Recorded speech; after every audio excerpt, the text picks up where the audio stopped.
Right. Hello and welcome to Awkward Family Conversations, where we try to help millennials and Gen Z Zoomers figure it all out. This is the first episode of season 3. Woot woot. Hey, We are returning to questions about the workplace with a little bit of workplace mental health added in. I'm here with my dad, who, hello, Rhett. I just forgot my trivia. I had oh, it ready to go, and then I forgot it. oh well. Oh, nope, I got it again. When we went bungee jumping in New Zealand, he decided as we were signing up that he was going to join me and my sister on the bungee jump. And of the three of us, he was the only one that had absolutely perfect form and did not scream when he jumped off the wedge. Hi, Dad. Hello, Ed.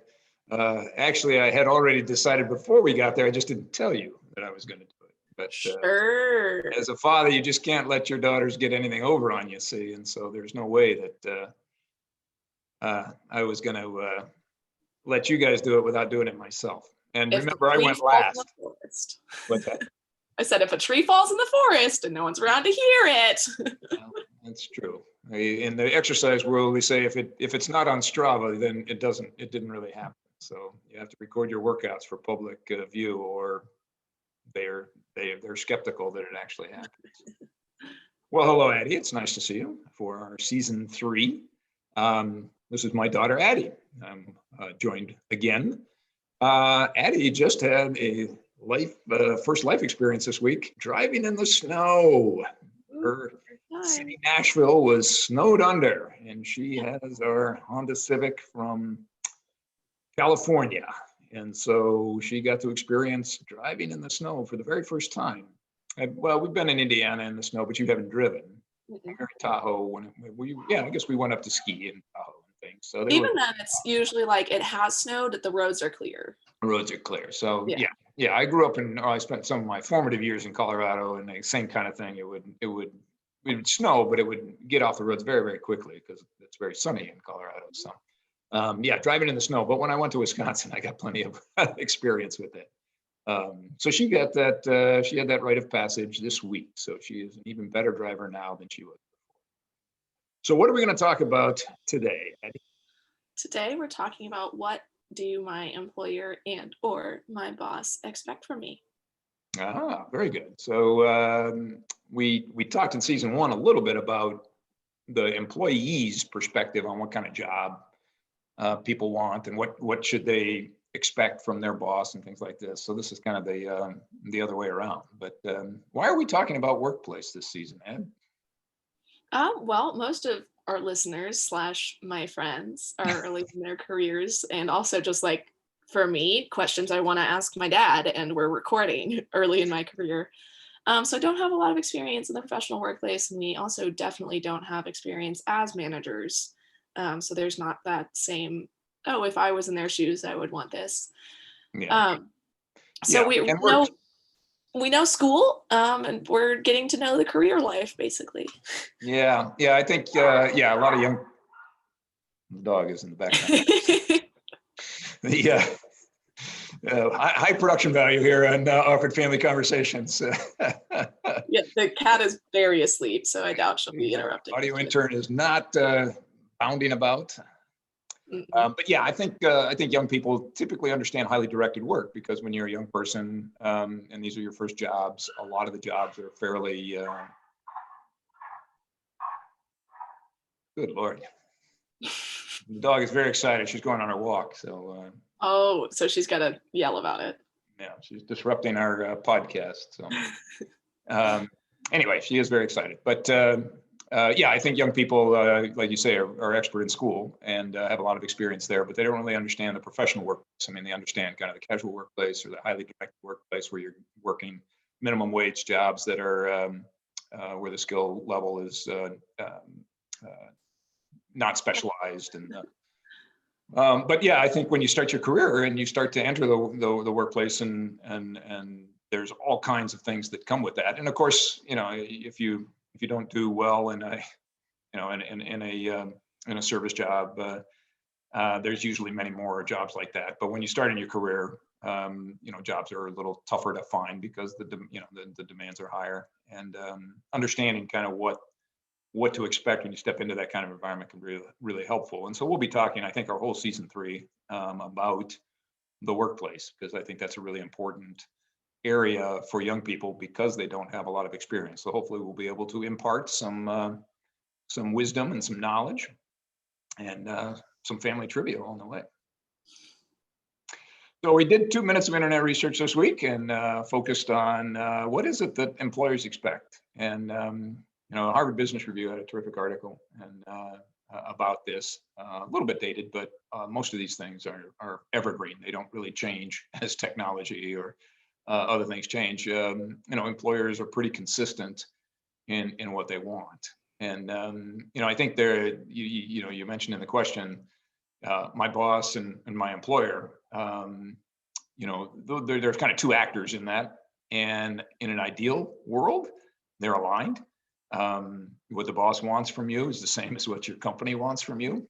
When we say employer, it's kind of the larger organization or larger group that you're working for. If you're in a small business, a lot of times your boss is going to be the employer. So in that kind of situation, you have the alignment. But ideally, you've got a perfect alignment between what your boss wants from you and what the company expects from you as well. And kind of in one word, they want you. They want engagement. They want you to bring bring all of yourself and engage with the work that you're doing. And there's a lot of different elements about that. There's about 10 that I was able to cultivate from my 2 minutes of internet research this week. And they're, and like a lot of the things that we talk about, they're self-reinforcing, or they reinforce each other. There's certainly some overlap between some of these things, but basically it all boils down to, employers want you to care. Bosses want you to care about the work. They want you to invest your emotional energy, your time, bring your brain, bring your ideas, bring your creativity, all those things. And so, kind of in order, commitment is something that employers and bosses really want. They want to see that you care about what you're doing and that you're going to invest your time and energy and your emotional energy, not just your physical energy, to make a positive difference in the work that you're doing. So the first thing they want to know, and that manifests itself in things like showing up on time, participating in the, in team meetings,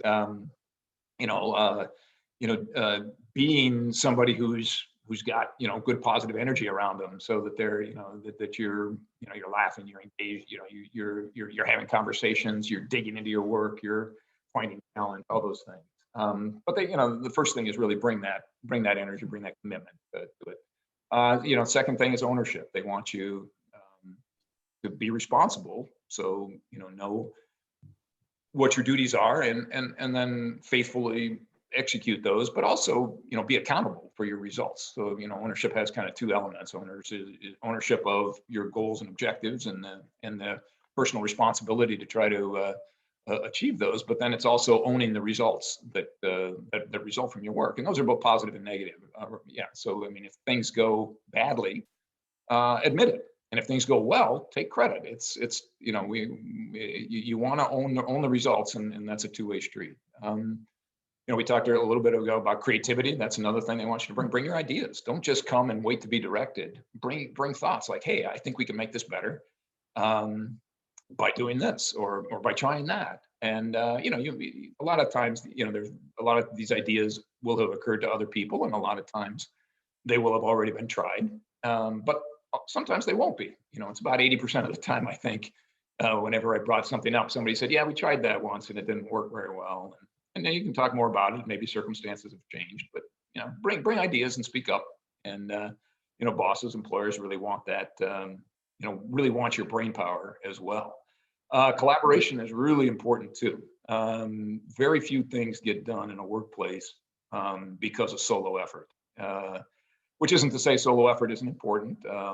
Leadership and standing out and taking charge, can be that.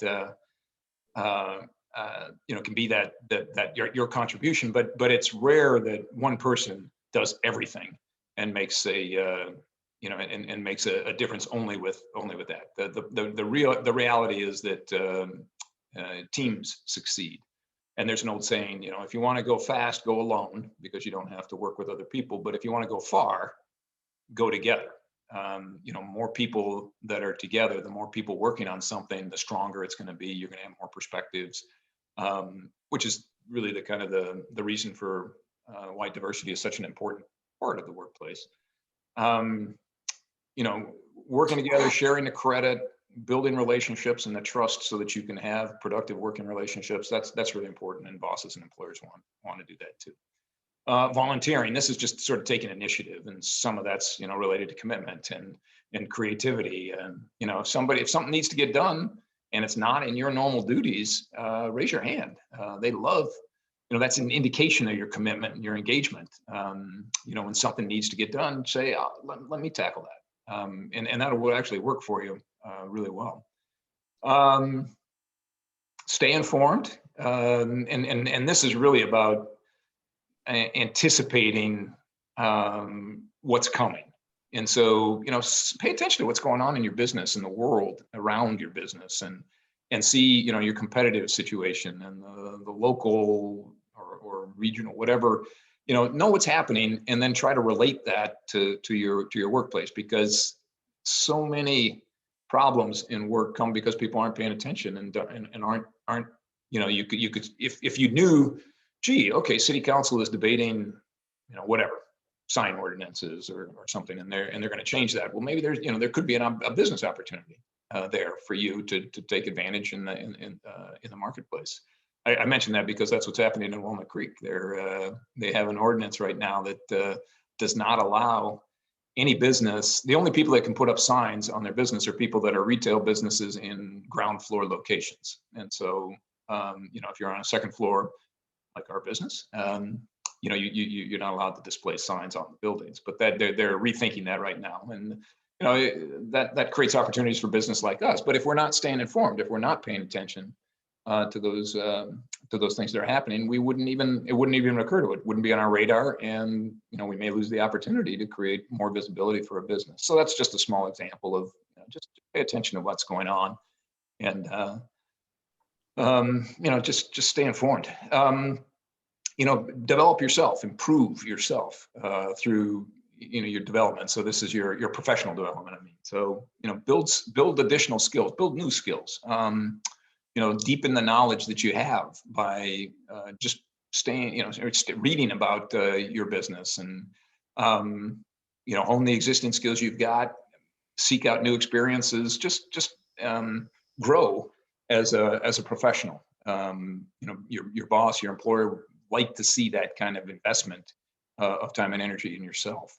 And similarly, help others do this too. If you can coach somebody to do something new. Do you have much opportunity to do that at your work?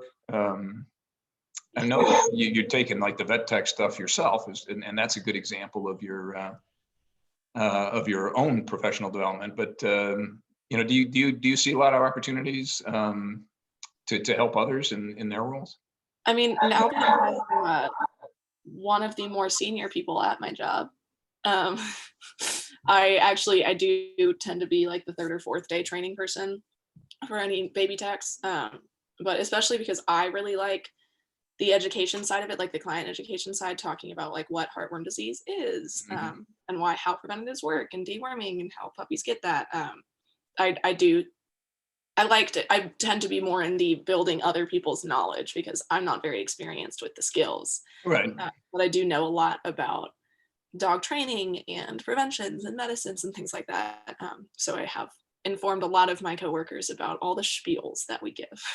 Yeah, it's a great example. But and I think it's also important to you said that you're not you don't have a lot of great skills because you haven't had a lot of practice at them. But you always have something to bring, right? You always have some way to contribute bits and pieces of knowledge or some of your experiences. Lots of people ask about how to have a phone voice as soothing as mine. Yeah. So and a lot of them, an awful lot of work is sort of the soft stuff between the tasks. How do you relate to other people? And to the extent, everybody has something that they can help other people with. And so look for those opportunities. A boss, employer loves and this is kind of building on the collaboration bit, right? Work with other people, but help other people too. Help other people get better at their job so that the whole organization can thrive. Consistency, really important. The boss really likes to, and the business really likes to see, regardless of circumstances, So it snowed in Nashville this week, right? Good. And you missed a day of work because you couldn't get in, but you made it in the other days, right? So even though, weather wasn't great, you had these different challenges, you made work a priority, and you worked to, get in. You just didn't kind of say, oh, things aren't going well, I'm going to just sort of sit home and, because, oh, geez, I can't do anything about it. They want to see consistent efforts, consistent commitment. One of the article I was reading talked about, that this guy worked with some people who were excellent managers at times of growth, when the company was doing well and the market was just awash in demand and selling was easy. These guys were terrific. But when things got tough, when the market turned, people were not as interested. They didn't have as much resource. So these guys really, the managers that struggled in that kind of environment. And conversely, the people who are good in bad times, the cost cutters, the disciplines, when things start rolling, that doesn't, maybe they're not quite as strong in those kind of environments. So, kind of that consistent being, doing diligently to, work diligently to make a positive difference. Times bad, that's really important. Consistent effort. That they want to be able to depend on you all the time. They don't want to have to be thinking, oh, okay, Addie's great when it's sunny out, but as soon as it snows, she can't, she just can't make it into work. That's not, they want somebody they can depend on, regardless of what's happening kind of in the external environment. And finally, and this is kind of a newer one that's coming up more and more, but it's kind of the ethical behaviors. I think it's more and more companies are putting this out there as one of their core values, is that they behave ethically, and they want employees who will make ethical decisions, meaning that that it's consistent with the company values that are expressed and all. And so that they don't want, in other words, they don't want liars and cheaters working for them. They want people of good character. And again, it's kind of these 10 attributes are sort of the dream case, right? If you get an employee who is doing all these things, they're probably engaged. And, in season 1, we talked about how only about 1/3 of American workers are truly engaged in their work.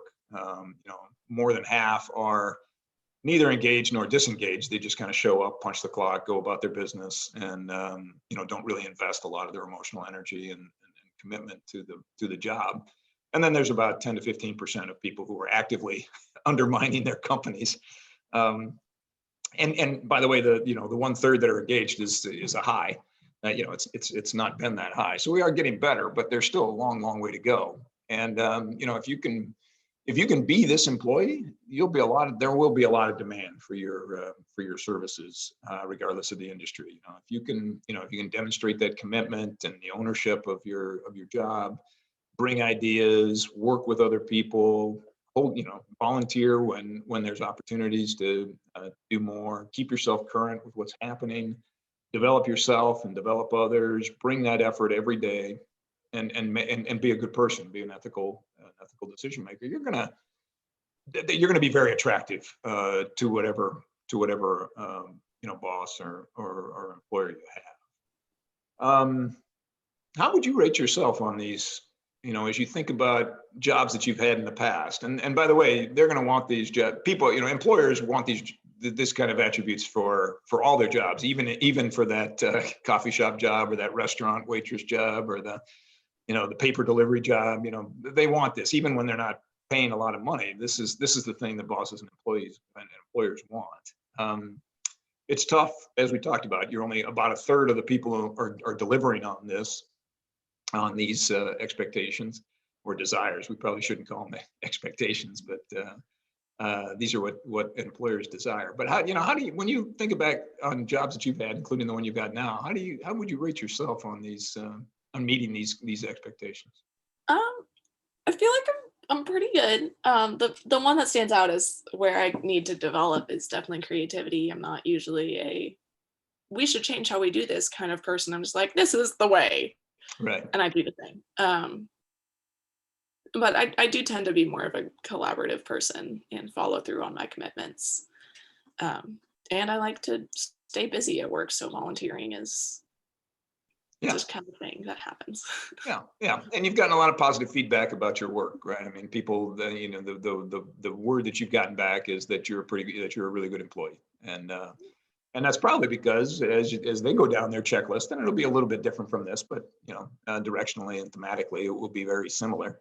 Is that they'll look at this and say, yeah, okay, she checks an awful lot of these boxes here. She works well with others. She shows up on time. She invests herself. She's not sitting in the break room or trying to avoid work by, she's not on her phone. She's working, working at the job, trying to make it better.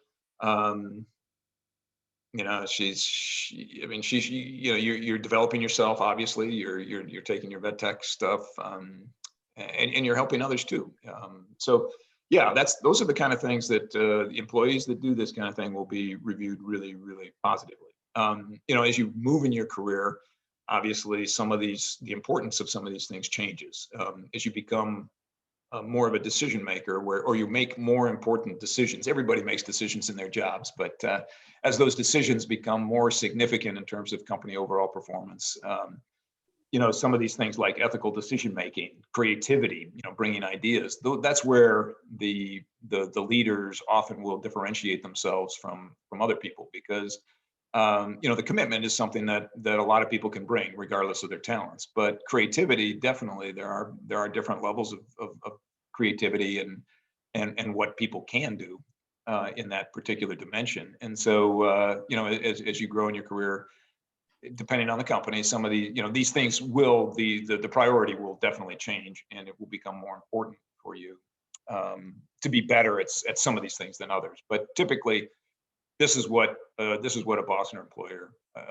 employer who are aligned in the best world are looking at this. But it gets a little trickier because I said, we have these two actors. It is possible that they don't want the same thing, or they're not completely aligned with with their expectations. And so, what do you think could create a difference between what an employer wants and what a boss wants?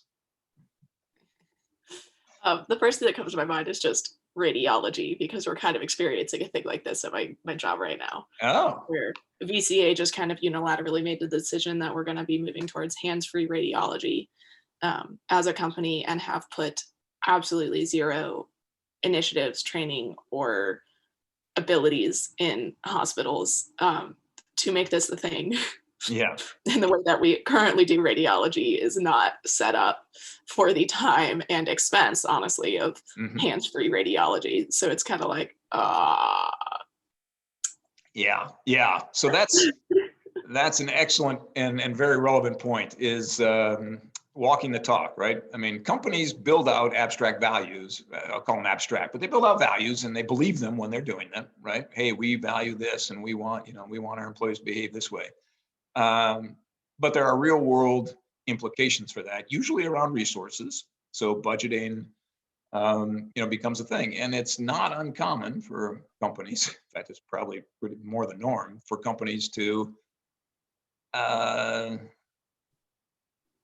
uh, short their bosses on the resources that allow them to meet all of the stated company mhm. values and objectives and goals. And so the bosses have to make compromises, have to make choices that are going to be a little bit different. And that leads, I mean, those are around goals, right? I mean, so you're talking about hands-free radiology. So that's not a corporate value, but it creates a problem for the boss who's trying to live the corporate values. And so, if the company's expectations are that, hey, we're going to get creative and we're going to do this, and we're going to be committed, and we're going to want you to care, and then they're not supporting their bosses or their employees with the resources that allow them to, be committed to work together in collaboration, then you're going to get these disconnects. And the disconnects around objectives and goals that are not supported enough with resources creates a lot of stress in an organization.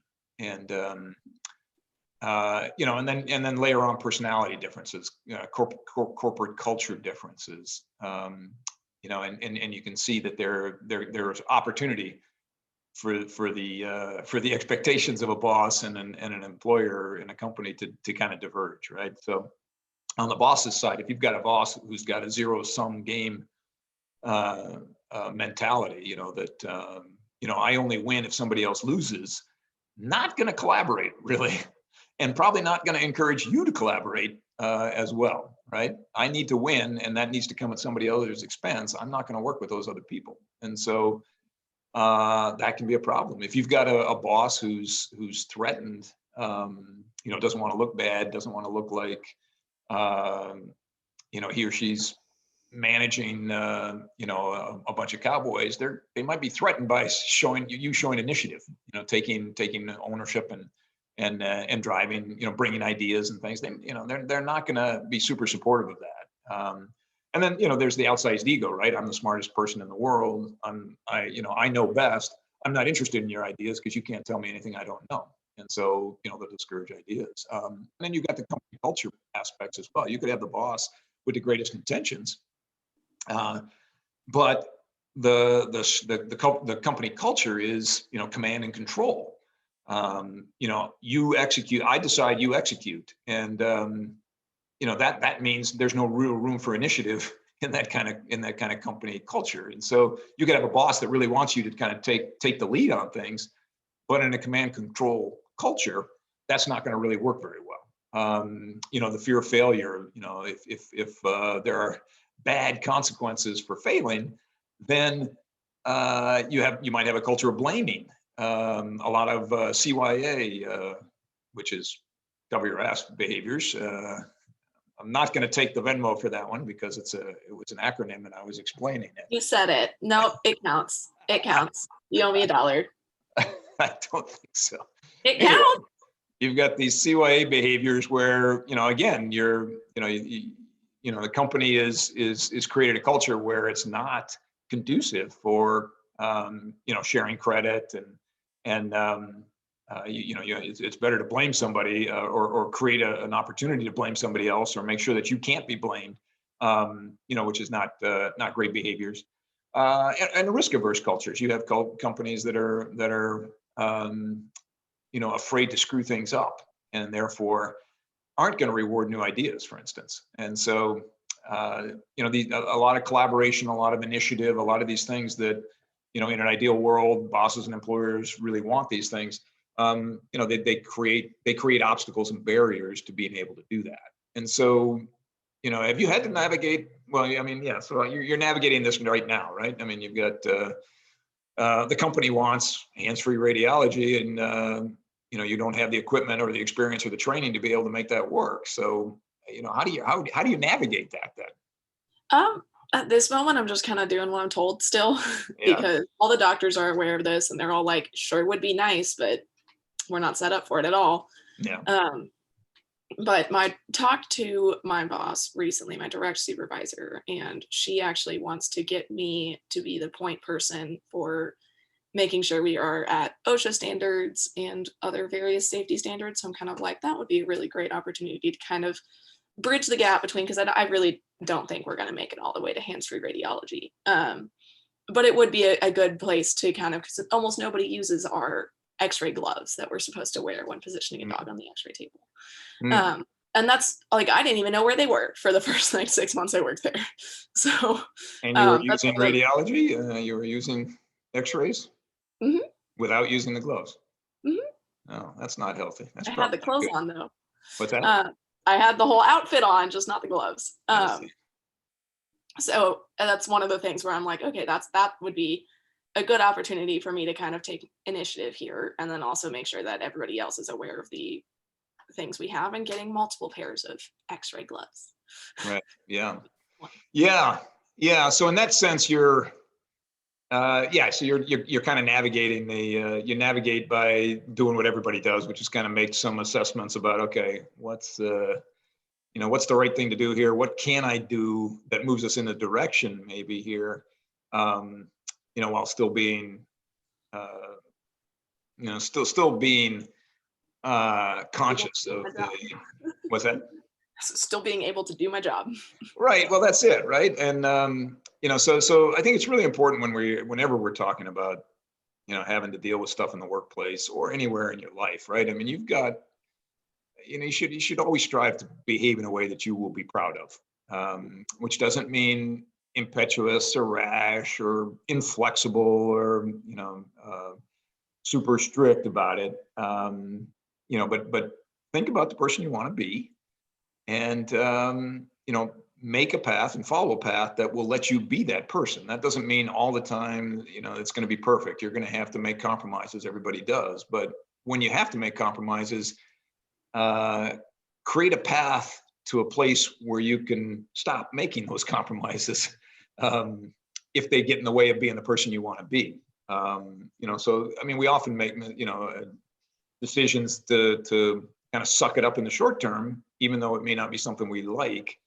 and we're uncomfortable with it. But it's not a deal breaker. But you don't want to stay there forever. You don't want to stay there really for a very long time. So, when you make these compromises, be conscious about it, be intentional about it, and know that you're doing it, but then also, create a path, look for the path that'll get you out of having to make that uncomfortable choice. Now, obviously, well, to my mind, and everybody's got to kind of come to their own place here, but, there are some things that I will walk away from, things like stealing, violence. You're not going to be a part of that. I'm going to walk away. I'll quit on the spot if you're telling me that I have to take money from somebody that that is not legit, and or if I have to hurt somebody. I would not do well turning off power, for instance, for people that aren't paying bills. That's kind of a thing which you're putting somebody else's health at risk, and I'm not willing to do that for money. And so, so there are things that you can walk away. Workplace harassment in the workplace. If somebody's giving me, somebody's making a hostile work environment, I just won't work there, right? And I'll take my chances, without a job for a while. I have the luxury of doing that. Not everybody does, right? Not everybody has the financial cushion or the support network around themselves to be able to make that. And so everybody's got to make their own decisions about how much you can put up with, how much crap you can put up with in the short term until you can find your long-term answer. And that's, that's life. But it certainly applies here as well. When you've got this divergence between what your company wants from you and what your boss wants from you, you've got to find a middle ground. But whenever it is, make sure that it's, that you continue to behave in a way that you can look at and say, yeah, I made the best of that situation, and I'm, if I'm proud of it, or if I can't be proud of it, at least I'm not ashamed of what I did during that time. So remember to kind of let your conscience be your guide always. The workplace, the boss can't make you do anything. And so, and your company can't make you do something. You always have agency. You always have the choice to say, no, I'm not going to do that. And there are consequences for saying that, but you can say it. And so, be conscious of that, be aware, and be that person you want to be. But when you have a situation like this, when you've got a difference between what the boss wants and what your company wants, kind of decide what's closest to what we talked about earlier, those values and those kind of attributes that the best companies want, or the companies want in the best of circumstances, and say, okay, which one is deviating from this, or which one's deviating from this the farther. The boss is almost always going to be the person that deviates, and we talked a little bit about this, because they're asked to do stuff without the full support. A lot of times they're asked to do stuff without the full support of the company, and the company talks about things more abstractly, whereas the boss has to make real decisions, real-time decisions that are going to have impacts. And whereas the company's expectations are going to be a little more, because they're not going to be specific to a certain situation, they're going to be a little bit more abstract. And so oftentimes the boss is going to take shortcuts, because for a lot of reasons, and we talked about some of those earlier, whether it's in their personality, or whether it's in just they have to make some compromises here to get the stuff done that the company's asking them to do. When it's the boss's fault, the most common thing is probably loyalty. The boss wants you to be loyal to them as opposed to the company. And we've just gone through 4 years with a president that did this. The Constitution, the norms of the office, the way the government works was not as important to him as personal loyalty. You needed to show him loyalty, and a lot of bosses, bad bosses, bosses that will create situations like this where there's a divergence between how the company wants you to be and how the boss wants you to be. A lot of times it'll be because the boss wants personal loyalty. Meaning that you'll support him or her and whatever the task is, that everything you do will be to make the boss look better for the boss's benefit, not necessarily the company's. And sometimes they'll be aligned, but sometimes they won't be. And the boss's expectation is that you'll choose the boss's route over the company route because you're loyal to the boss. And so and then there's the other side of it when the expectations on the boss are not fair. And the boss is just trying to compensate for the lack of support from the company. And so, those are kind of the two most common situations. The boss wants personal loyalty, which diverges then from what the company wants, or the company's not supporting the boss, which means the boss has to make compromises, and that can make things a little uncomfortable, in the workplace. And the example that you're going through is a great example of that second one. Have you ever worked with a boss that demanded that personal loyalty over the company loyalty? No. Yeah, I don't know that I have either, but I did have a boss who was quite unethical, and was consumed with managing his image up. He really anything, all of his priorities, all of his directions to us were based on things that would make him look more attractive for that next promotion opportunity. And so it wasn't exactly personal loyalty that he wanted, but he didn't really care about what we were doing as a team. He didn't really care about, he only cared about what was important to the boss that could promote him. And that was a little challenging to be in that environment. And we kind of revolted. His workplace revolted, and we had tools, and we'll talk a little bit about this as well. We had 360 evaluation tools that we were able to use, and he put him. We were analysts, so we understood how they worked. We figured out how they worked, and we created data that could not be ignored. And so he eventually was moved on. And so let's talk about how this happens. The first step is to recognize the discrepancy and recognize that there's a disconnect between what the company's saying they want and what the boss is saying that they want. And so then you have to start assessing what's the risk to you, because there'll be risk, right? If you follow what the boss is asking you to do, then you're putting yourself at risk from the company saying, hey, wait a second, you're not doing what you're not behaving in the way that we want, the way we expect. If you honor what the company says, then the boss is going to be like, dude, you're not doing what I'm saying. And so now you've got to manage that. So when you have this divergence, there becomes risk to your standing. Not necessarily getting fired, but there's a lot of things around evaluations, promotions, raises, the things you get to work on, the projects that you're assigned. All these things kind of factor into, okay, I've got to make a choice here. And you don't always have to make a choice. There's ways to finesse that. But some of the things you need to think about is how much control over your evaluation, your daily work, your project list, does your boss have? If the boss is the only person that sees your work, you have greater risk by ignoring the boss than honoring the boss's requests.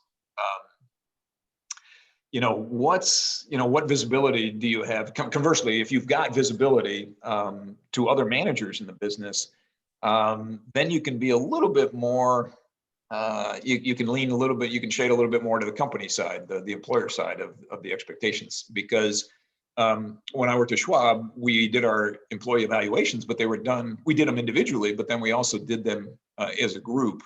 And because we worked with each other's direct reports and other people in the organization, because it wasn't the finance organization wasn't huge, we worked with a lot of different people. we would have some visibility into them. So if a boss was to say, "Oh, Addie, she's terrible," I would be like, "Oh, that's not my experience. Addie, was pretty good in this particular interaction that I had with her." So if you do have a lot more visibility, if you have more exposure to more people, more decision makers, at your boss's level or above your boss's level, then then it becomes a little, more nuanced in terms of, how do you do it? If your boss is the decision maker and the only one that sees your work, then ignoring what the boss wants or favoring what the company wants that the boss is, that the boss is in conflict with will create more risk. The other thing you have to think about is what's your boss's situation? And this is something I think a lot of people forget about. When I worked at Schwab, we had a woman who was we had a situation at work where a colleague of mine was demoted. And it was terrible. It was a terrible decision. It was wrong. It was done for expediency and political purposes. It was wrong, and it was obviously wrong, and yet our management allowed that to happen. And I had a woman on my team who was a very high performer and one of our most promising employees, and she said, "I can't work here anymore. I don't trust leadership. They betrayed us, and I can't be a part of it." And to try to help talk her out of leaving, or at least to give her some different perspective. I wasn't really trying to talk her out of leaving, but I went to the annual report from 3 years prior and said, "Okay, look, let's look at the management committee at Charles Schwab, and let's look and see who's still in their jobs." And about half of the management committee, so these are the 15 people that run the company. They're the CEO, the executive vice presidents of the different parts of the organization. Half of them were no longer in those roles, and most of those had left the company. So in 3 years, and this is something I think that especially young people don't think about, you've got a 40-year career ahead of you. And, so when you start your work, it feels a lot. I remember, I lasted 10 months in my first job because it was just crushing, the workload, having to get up every day. There was no summer vacation. There was no Christmas break. It was actually not true. Actually, the first job I had, they did have a Christmas break, which was nice. But, it was the same thing. It wasn't like I got to change classes after 4 months and go to a different, have a whole bunch of different stuff. I had to do the same work, and it was hard to make that adjustment. And so, to me, 10 months felt like forever. Now that I'm 60 and I'm looking back, I'm like, man, 2 or 3 years goes by in a flash. They really do go by quickly. But that's not your experience as a young person, because your schooling and the things that you've had experience with changed a lot. And that's not the workplace. It definitely changes, and you can definitely move through it, but the timing is different. The rhythm is different, and it'll take you a bit of time. But thinking about how your boss is perceived is really important, because your boss is not fixed, which is something that I think young people, just in general, I think people struggle with is, this is my situation. I have this boss, I have these responsibilities, and they're fixed. And that's definitely not the case. You can certainly change your responsibilities and dialogue with your boss. You can, as we talked about, volunteering, learning new skills, and that can bring you along. But the idea that your boss is fixed is not true either. So take a look at your boss and think about, how is the boss being evaluated? Is this a person that has been promoted and recently? Is this somebody who's seen as a real cornerstone of the management team going forward? Or, is this a person who's been passed over for promotion 2 or 3 times? Is this a person who, you can just sort of tell they're not called out in a lot of the management meetings. They don't have a high profile. They don't work a lot with people, because that can tell you, also what's the turnover in your company among the management ranks. Just sort of don't lose sight of the fact that your boss may not always have to be your boss. And that things will happen to your boss as well. And so, so sort of take that in mind. And if you've got a boss who's well-established, entrenched, looked on, hey, Claire, very nicely by their management, then you got to be a little bit more deferential to your boss's position. If the boss doesn't appear to have a broad base of support in the company, then, maybe you can sort of shade the employer side of it a little bit better. Those are the kind of things that when you're faced with this difference in expectations, those are kind of things to look at, assess. Every situation is going to be different. Your comfort with doing different things, or having to choose how to behave, and you can always take the middle road, right? Which is what most people do. It's like, I'm not going to go full on support the boss, but I'm also not going to go full on screw the boss. I'm going to proceed with my company, or with my company's view and expectations. And most of us try to muddle through the middle ground there, which is kind of like, okay, I'm going to want to look like I'm doing what my boss says, but I don't want to be in conflict with what I'm hearing from the company. And so we'll, kind of what you're doing with the radiology thing, right? We're not going to get there all the way what the company wants, but we'll do what we can to move our way towards that. And so I think those are, when you have expectations that are like that, you're gonna have to sort of feel your way through. But hopefully we've given you some ideas about how to manage those situations. Always behave in a way that you can be proud of, or at least not ashamed of, and then make your assessments. It's going to be different for everybody, whether you want to kind of follow the boss or follow the company. And the reality is, you probably want to split the difference and try to navigate the middle ground. Unless, of course, as we talked about, it's a deal breaker. Some of the behaviors or the expectations are not consistent with your own moral code. So anyway, does that make sense? Did that? It does. Was it valuable for you to hear this information? I did a lot of talking in there. Sure did. So if you, so we talked about this. You said you didn't ever have to navigate sort of this kind of discrepancy between employer and employee, or boss and employer. But you probably will at some point. Your boss will be asking you to do something that seems counter to what the company is going for, or the company will tell you something that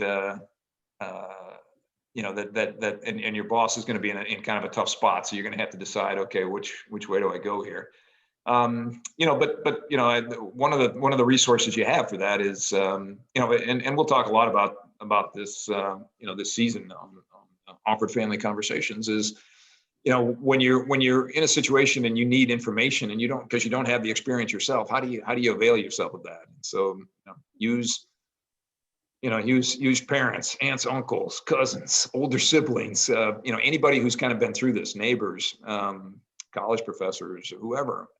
Try to get as much information as you can to help you, and then just be intentional, be really thoughtful, and say, okay, this is the way I want to be. How can I make that? How can I make that happen? So this, I think, is no different. So that's what we have today. I think we need an appeal on the Venmo. Come on, you said CYA, that doesn't count, but you could have said cover your own rear end. But that's you not have to say the bad word. One, I'm not sure it's a bad word because it's in crosswords and stuff. So Dad, when I was growing up, if I said that word, I heard language. So is that our standard? Yes, sure is. All right. Okay. Fine. Yes. Fine. Venmo. Anyway, why don't you, I'll work on this. Why don't you tell us what our topic is for next week? All right, our topic for next week is how do I navigate office politics, with this bonus episode of how does Rhett Brat navigate Venmo. And you can find us on awkwardfamilyconversations.com, on Twitter at awkwardfamilyc1, on YouTube, Facebook, or wherever you like to listen to your favorite podcasts like Stitcher, Spotify, Apple, and Google Podcasts at Awkward Family Conversations. Let us know what you think. Keep the questions and suggestions coming. I have received my money. Thank you very much, Dad. And we will see you guys next week. Love you, Dad. All right. I love you too, sweetheart. Have a great week and stay warm there. It's getting warmer. It's really melting today. All right. Very good. Okay. See you next week, Ed. Great.